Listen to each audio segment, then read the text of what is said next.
Red colour ആയിരിക്കും. But here ഇത് തീരെ റെഡ് കളറല്ല. Thank you. റൈസ് ഈ ചിക്കനും. Hello, good evening. ഇത് ഞാൻ ദുബൈയിൽ എപ്പോൾ വന്നാലും ഞാൻ എൻ്റെ ചെക്ക് ലിസ്റ്റ് വെച്ചിരിക്കുന്ന ഒരു കാര്യമുണ്ട്. അതാണ് ഈ ഇൻലെ ഏഷ്യൻ റെസ്റ്റോറൻറ്റ്. പണ്ട് ഞാനിവിടെ താമസിച്ചിരുന്നപ്പോൾ നിങ്ങൾക്ക് കാണാം എൻ്റെ തൊട്ട് ബാക്കിലൊരു ബിൽഡിങ്, തൊട്ട് ബാക്കിൽ കാണുന്ന ആ വൈറ്റ് കളർ ബിൽഡിങ്, അതിലാണ് ഞാനും അബീനായും മക്കളുമൊക്കെ ദുബൈയിൽ ആദ്യം വന്നപ്പോൾ താമസിച്ചു. അപ്പോൾ നമ്മുടെ ഒരു നല്ല ടൈം ഇവിടെ ആയതുകൊണ്ട് തന്നെ ആ ഒരു ഈ ഒരു സ്ഥലം എനിക്ക് എന്നും ഒരു സ്പെഷ്യലാണ്. അപ്പോൾ അന്നേ വായിൽ കയറിയ ഒരു ടേസ്റ്റാണ് തായ് ഏഷ്യൻ ഫുഡ്. തായ് റെഡ് കറി മീറ്റും റെഡ് കറിയും തായ് ഗ്രീൻ കറിയും അതുപോലെ ഇന്തോനേഷ്യൻ ഡിഷായ നാസി ഗുരങ്ങും ഒക്കെ ഇവിടെ നിന്ന് ഈ ഒരു റെസ്റ്റോറൻറ്റിൽ നിന്നാണ് ഞാൻ ട്രൈ ചെയ്യുന്നത്.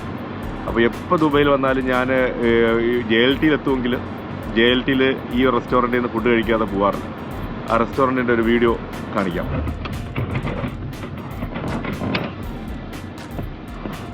ഇതാണ് ഇല്ലേ, പണ്ട് തൊട്ടേ ഞാൻ ഇവിടെ വന്ന് കഴിക്കുന്നത്. ഇപ്പോൾ അത് കുറച്ചൊക്കെ എക്സ്പാൻഡ് ചെയ്തിട്ടുണ്ട്. ഇപ്പോൾ അത് പണ്ട് തായ് ഫുഡ് മാത്രമേ ഉണ്ടായിരുന്നുള്ളൂ. ഇതിപ്പോൾ സിംഗപ്പൂറുണ്ട്, മലേഷ്യനുണ്ട്, ഇന്തോനേഷ്യനുണ്ട്, മ്യാൻമാറുണ്ട്. സോ എന്തായാലും ഞാൻ ഇത്തവണ വീണ്ടും വന്നിട്ട് ഞാൻ അറിഞ്ഞൂടാത്ത ഒരു സാധനം ട്രൈ ചെയ്യുന്നില്ല. ഞാൻ ഇത്തവണ വീണ്ടും റെഡ് കറി തന്നെയാണ് പറഞ്ഞിരിക്കുന്നത്. തായ് റെഡ് കറി. നമ്മുടെ നാട്ടിലും തായ് റെഡ് കറി ബീഫും ഒക്കെ കിട്ടും. പക്ഷേ ഉള്ള കാര്യം പറയാമല്ലോ, മൊത്തം തേപ്പാണ്. ഇവിടുത്തെ ഓതൻറ്റിക് സാധനം കഴിച്ചിട്ട് അവിടെ പോയി കഴിക്കുമ്പോൾ ആ ഡിഫറൻസ് കൃത്യമായിട്ട് ഫീൽ ചെയ്യും. ഞാൻ അവിടെ നിന്ന് ഈ ഒരു കൊതിയിൽ പല പ്രാവശ്യം പല റെസ്റ്റോറൻറ്റിൽ നിന്ന് ഓർഡർ ചെയ്തിട്ടുണ്ട്. എപ്പോൾ ഓർഡർ ചെയ്താലും 8ൻ്റെ പണിയേ കിട്ടിയിട്ടുണ്ട്. ഇവിടെ വന്നാൽ എനിക്കൊരു അവസരം ഞാൻ മിസ്സാക്കില്ല. ഈ റെസ്റ്റോറൻറ്റിൽ വേറൊരു സ്റ്റോറിയുണ്ട്. പണ്ട് ഞങ്ങളിവിടെ താമസിക്കുമ്പോൾ ഇവിടുത്തെ പാർക്കിൽ നിന്ന് എനിക്കൊരു പേഴ്സ് കളഞ്ഞു കിട്ടി. അപ്പോൾ ആ പേഴ്സിനകത്ത് നിന്ന് വേറെ കോൺടാക്ട് നമ്പറോ ഒന്നും ഉണ്ടായിരുന്നില്ല. ഒരു ചെറിയൊരു സ്ലിപ്പ് മാത്രം ഉണ്ടായിരുന്നു. ആ സ്ലിപ്പിൽ ഒരു നമ്പർ കിട്ടി. ആ മൊബൈൽ നമ്പറിൽ ഞാൻ തിരിച്ചു വിളിച്ചു. പേഴ്സിൽ അത്യാവശ്യം 10,000-2,500 ദിർഹംസും ഉണ്ടായിരുന്നു. കുറേ ATM കാർഡ് ഉണ്ടായിരുന്നു. കുറച്ച് വിലപിടിപ്പുള്ള സാധനങ്ങളൊക്കെ ഉണ്ടായിരുന്നു. അപ്പോൾ അത് ഞാൻ വിളിച്ച് ആ നമ്പറിൽ വിളിച്ച് എൻ്റെ ആ പേഴ്സ് തിരിച്ചേൽപ്പിച്ചു. അത് ഇതിൻ്റെ ഈ ഓണറാണ്. പക്ഷേ പുള്ളി ഇപ്പോൾ ഇവിടെ ഉണ്ടോ എന്ന് അറിഞ്ഞൂടാ. ചിലപ്പോൾ മാനേജ്മെൻറ്റ് മാറിയോന്നറിയില്ല. ഈ ഒരു റെസ്റ്റോറൻറ്റ് നടത്തുന്ന ആളായിരുന്നു അന്ന് ആ പേഴ്സിൻ്റെ ഉടമ. അങ്ങനെയാണ് ഞാൻ ആക്ച്വലി റെസ്റ്റോറൻറ്റിലേക്ക് ആദ്യം വരുന്നത്. പുള്ളി അന്ന് തന്നെ ഒരു ദിവസം അതിൻ്റെ ഒരു സന്തോഷത്തിൽ ഒരു നൈറ്റ് എനിക്കും അബീനക്കൊക്കെ ഒരു ഡിന്നർ തന്നു ഇവിടെ ഈ റെസ്റ്റോറൻറ്റ് വെച്ച്. അന്നാണ് ഇതിൻ്റെ ടേസ്റ്റ് വായിൽ വരുന്നത്. പിന്നെ ഞങ്ങൾ ഇടയ്ക്കിടയ്ക്ക് ഇവിടെ വിസിറ്റിംഗ് പതിവായി.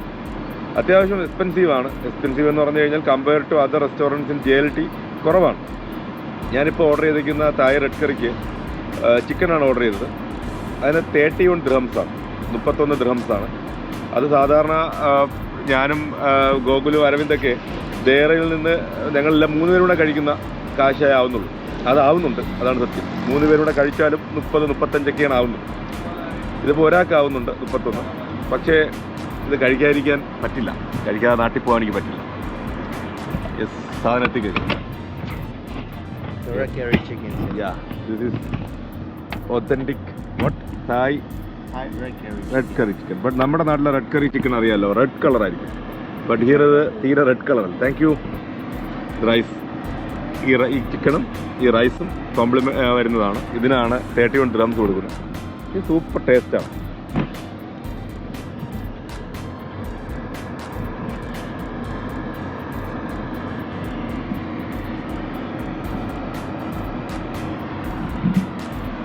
ഓക്കെ,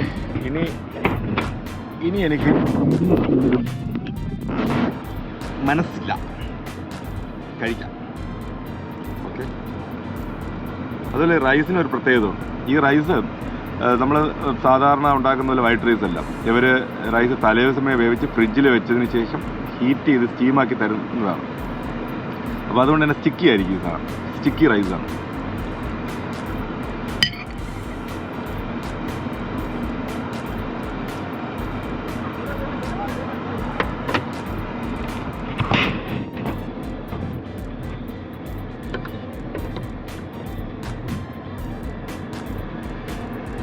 ഇതിൽ വേറൊരു പ്രത്യേകത, ഇതിനകത്തിട്ടേക്കുന്ന ലെമൺ ഗ്രാസ്.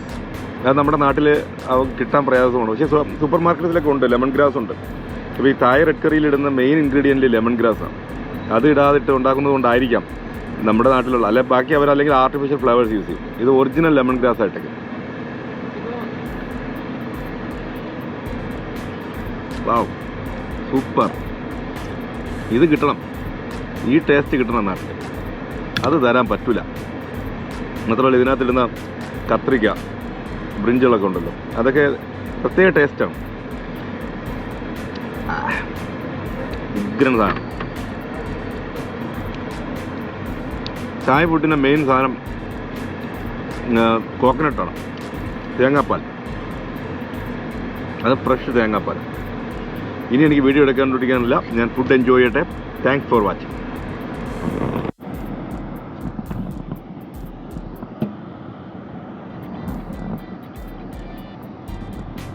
ഞാനിവിടെ വരുന്നതിന് ഈ ഒരു കാര്യം കൂടെ ഉണ്ട്. ഏറ്റവും അവസാനം അവരൊരു കോക്കനട്ട് പുഡിങ് കൊണ്ടുവരും. അത് കോംപ്ലിമെൻ്ററി ആണ്. അതൊരു രക്ഷയില്ലാത്ത സാധനം. സത്യം പറഞ്ഞാൽ ആ ഒരു ചായ റെഡ് കറി മാത്രമല്ല, ഇതും കൂടെ തിന്നാനാണ് ഞാൻ വരുന്നത്. പുഡിങ്ങിന് കഴിക്കുമ്പോൾ അത് കാണിച്ചില്ലാതെ കഴിക്കുന്നത് ശരിയല്ലല്ലോ.